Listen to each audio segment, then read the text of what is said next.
Hello, clever people, and welcome to my review for The Banker. So this film is an Apple TV Plus original. I believe that it is their very first movie, and originally it was supposed to come out in, I believe it was November or December of last year, but they faced some controversy around the time surrounding the true life story and the son, I believe, or the nephew of one of the people who was involved in the story, and some sexual assault scandals.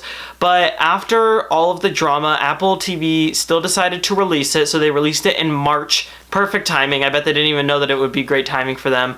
And it follows the story of this banker who is African American, and he is trying to get a bank started in LA.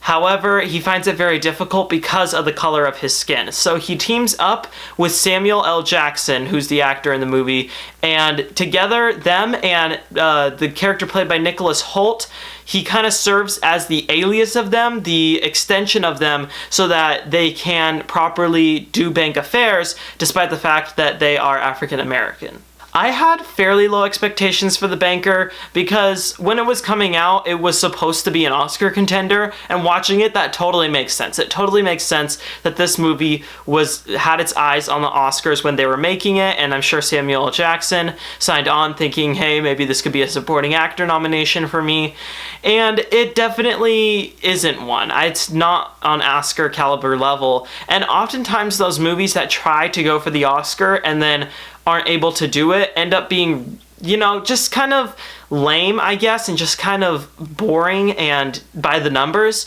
So I wasn't super looking forward to it, but I was pleasantly surprised with The Banker.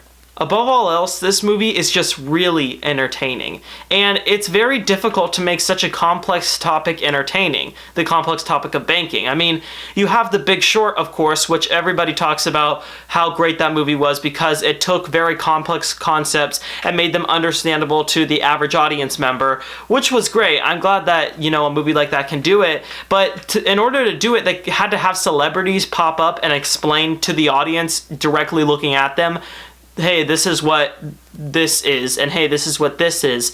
And The Banker doesn't do that. It's far more realistic, and it just kind of takes you along with it. And even though you don't really understand every single concept that they're talking about, you still get the general gist of what's going on, and you get enough understanding of the story. And because of that, I think that this movie works, and I do pin that on the screenplay.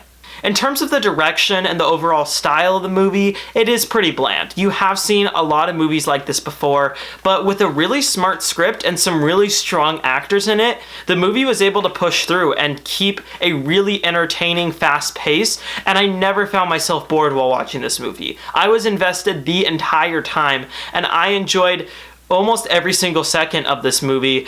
Again, it is by the numbers, which is a bit of a problem, and it doesn't tackle racism in any new way at all. It's very much like a Green Book type of movie, where it's tackling racism in a way that you've seen movies do it before. But this time around, I don't know. I think it just, if you set all that aside, if you understand going in that you aren't going to get something that's revolutionary or game-changing, you'll end up with a movie that you find a lot of enjoyment with. You'll see some great performances from Anthony Mackie and Samuel L. Jackson, and really just the whole ensemble of people, and you'll learn about a really interesting true story. And for that reason, I think that it's definitely worth a watch. I will give The Banker a 7 out of 10. Alright, that concludes my review for The Banker. So, what are your thoughts on this movie, or what is your favorite movie revolving around banking? Comment in the comment section below and let me know. I'm Robert Burke, and this has been The Clever Critics. Goodbye.